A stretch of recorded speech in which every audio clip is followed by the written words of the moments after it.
Good morning, everyone. I'm Candice Bergen, the House Leader for the Conservatives. I'm here with my colleague Murray Rankin, as well as my colleague Luc Berthold. We will each give a short statement, and then we have some time for your questions. I think it's clear with the latest move that the Liberals have done with this letter and proposed motion that Ms. Bardish has announced. It's very clear that the Liberal arrogance and the plans that they have are not going away. They have not listen to us as opposition. It's clear that they want to have the ability to give the Prime Minister permission to only be in the House of Commons to answer questions one day a week for 1 hour.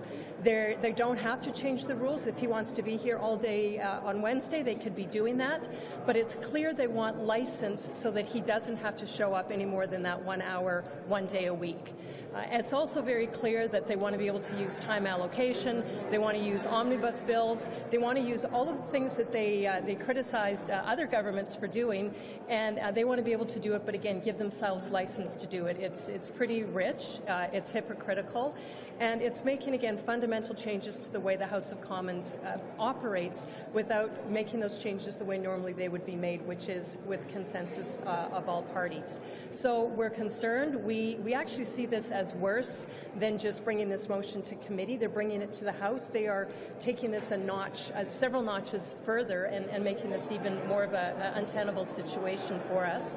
The N.D.P, the Conservatives, are still united, more united than ever, in terms of fighting against this. And we're doing it not just for this Parliament, we're doing it for future Parliaments, and we're doing it for Canadians. These Liberals can't be trusted. The Prime Minister can't be trusted. We have a Minister of Defence who misled Canadians very recently, and he's trying now to backtrack and say, well, he just made a mistake.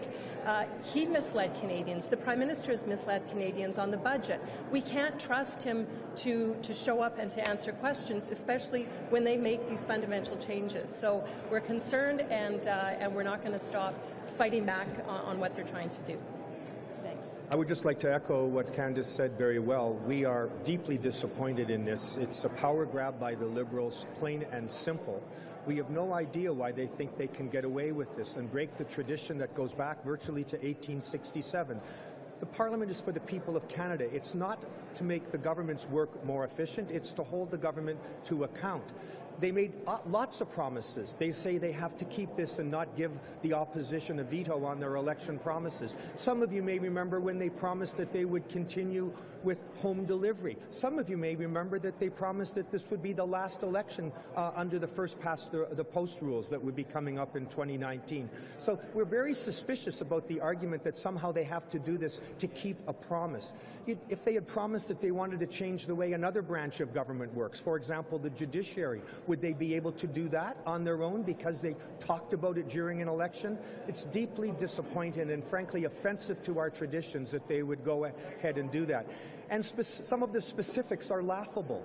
The next bill that we're about to debate is called an omnibus bill. They choose to call it a budget bill, but it amends the Judges Act. It rolls in two other bills, the Artificial Intelligence Bill and a Veterans Bill, and I think there's almost 30 bills that are encapsulated in the omnibus bill. But we're going to change all that with the changes to the omnibus legislation. It's laughable, we're suspicious, and we're deeply concerned. Got a majority. What next steps can the opposition take? Well, that's what we're looking at. We're looking at every tool that we have available. I mean, there are procedural things that we can do to try to hold it back. But it's really worrisome. I think that we're looking to the Canadian public, to Canadians, to voice their concerns to Liberal backbenchers. We think that Liberal backbenchers probably aren't necessarily pleased with this either.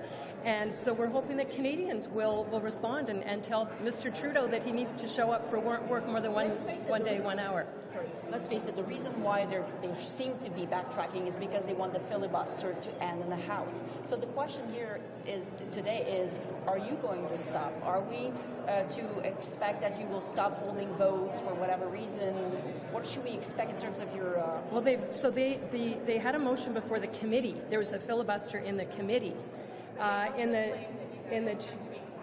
House of Commons, that there are points of privilege, that there are basically that you're holding things back. Well, we are going to continue to use every tool available to send the message and to let them know that this isn't acceptable. One day where the Prime Minister is absolutely taking questions. Nothing. So, there was criticism that Mr. Harper wasn't in the House as much as he should have been. So if you have the one day for the Prime Minister to take all the questions, it formalizes that aspect. Absolutely no problem. But hey, they've shown us on 1 or 2 occasions where the Prime Minister stood up on a Wednesday and answered questions that there is absolutely no need to change the rules to do that. So big deal. It's the other things that you need to look at. It's a poison pill. There's other things in this package that are deeply problematical. For example, omnibus bills and prorogation. They're not changing anything in their so-called discussion paper. They're simply normalizing those things. So one has to, the devil is always in the details. That particular example of Wednesday question period, who needs to change the rules? And I would say we do have a big problem with the Prime Minister, with Mr. Trudeau saying that he only technically has to be here 1 day a week, 1 hour. We do see that as a big problem. Canadians have to work every day. Canadians can't just tell their boss, say, I want to change my hours and I don't want to be there when things get tough. There are tough questions that this Prime Minister won't answer. This country's going through a lot of difficulty. Things are going to get worse, not better, whether it's the economy, whether it's trade agreements. This Prime Minister is not addressing these problems and he's not answering Canadians. And now he's saying, I only want to be there 1 day a week and I'm going to change the rules, and that will be his cover. So we do have a problem with it. Things that they want to do are things that you can do without your consent, like not tabling omnibus, not prorogating. Right. All of them. Why do we care? Yeah. Well, we care. We absolutely care why they. Why the fuss about something that they can do anyway? Because they're changing the rules. They're changing the rules for all parties. Forever and ever. That's the problem. Nothing. This is. Saying, well, we should not prorogue. Well, there's a lot. Well, they're not changing the rules saying we shouldn't prorogue. They want to write a letter before they prorogue. Great, write a letter. But you don't make those changes. It sets a terrible precedent. You don't make those changes without full consent of all parties. That's what the precedent has been. It's disrespectful. This was the party that was going to come and be more open and more respectful. It is the most disrespectful slap in the face to every single member of Parliament to make these changes without the way they and not in the way they traditionally were made, which is with consent of all parties. A future Prime Minister, I take your point, you think it's going to be this Prime Minister, but you said you had no problems with it. A future Prime Minister would now look at the standing orders and say, well, I only need to show up on Wednesdays. Yeah, that's a possibility, right?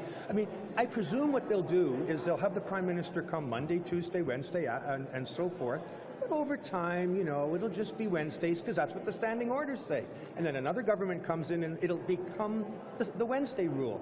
And the Prime Ministers need to be there and answer the Canadian people on important issues of the day will have disappeared. That's how things change. They kind of, by osmosis, things change.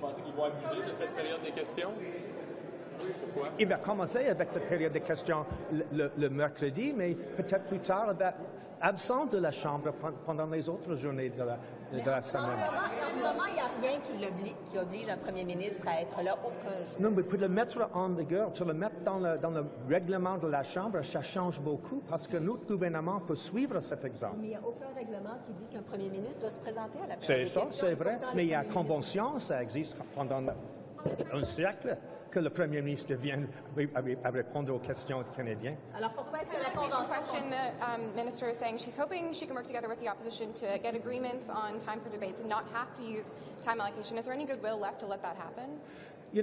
I hate to say this, and I'll ask my colleague from the Conservative Party to answer for herself.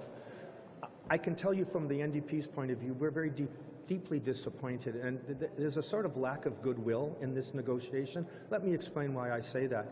They started by trying to claim this was a discussion, and Mr. Sims would bring a motion of his volition into the Procedure Committee. Now, the mask is off. We know that they're now trying to transform this into an election commitment that must be kept. So in the context of that change from discussion to absolute gotta have it, a lot of us are deeply suspicious, and so for us to have that goodwill that's required to have the discussion is problematic. We have been saying, the Conservatives and the NDP, consistently, here's an exit ramp for you guys. It's called the Chrétien model, where they took a deputy speaker, a person from the other two recognized parties and the government party, and we came up with a number of those changes that were required, and we worked together in a constructive way.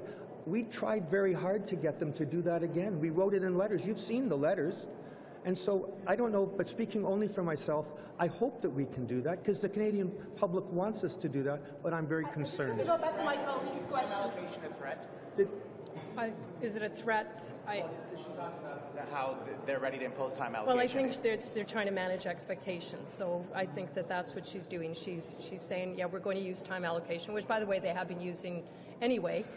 But now they're just kind of forecasting that a little bit more. But just back to the goodwill, I think it's also we sent this letter, as Murray said, we sent it 3 weeks ago, and then we sent a follow-up letter. We heard nothing back from her as far as a compromise. Last night, at 8 o'clock at night, a lot of you got the letter at the same time we got the letter.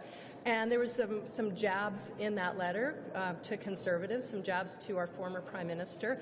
I think that also it was seen. I see it as very insulting, and and detrimental to the work that she says she wants to do. And no, I don't see that the goodwill is there that's needed to move forward. I just want to go back to my colleague's question about the convention of the Prime Minister showing up. What she was mentioning is that there are no rules that forces the Prime Minister to be here for five days a week. So you said it's a convention that he shows up. Yes. So why do you think that if they change the rules, the convention of him showing more than once a week will not prevail? Well, I was simply making the point that when you codify something in essentially law, the law of the House of Commons, so-called standing orders, then over time that becomes the rule. In addition, of course it's true that he could come every single day to answer questions, but the rule will presumably say something like the Prime Minister will show up and answer all questions on Wednesday. So the corollary of that, some will begin to interpret as meaning, well, he doesn't have to show up on other days. That could be well how the new tradition will evolve. But the question is, why do you not think that the convention of showing up more than once a week will prevail? You talk about convention. Why should convention stop because we write something in the rules? For the reason I just said, that beginning to put something down which is not there before creates a kind of a potential way of interpreting the rules going forward that he need not appear on those other days. But the fundamental point is you don't need to change the rules at all, as has been demonstrated by the Prime Minister's answering all the questions on Wednesdays already. So tell me why we need to do this. And when you say you need to do that, then why do you need to change the omnibus rules? Why do you need to change prorogation? Why do you need to change how committees work? Why do you need to change the estimates process? There's a lot of meat in there that I think we need to study carefully, and we're concerned. So are you saying there's no need to change any of those rules? Are you totally against the idea of any change at the way the House... We're totally in favor of adult conversation about changing the way the House rules. You mentioned prorogation, no need omnibus, no need... I'm simply saying that they are proposing significant changes in those processes that govern how Parliament works.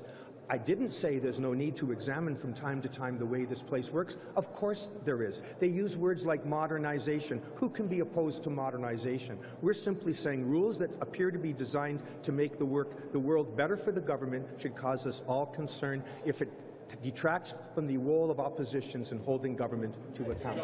Thank you very much.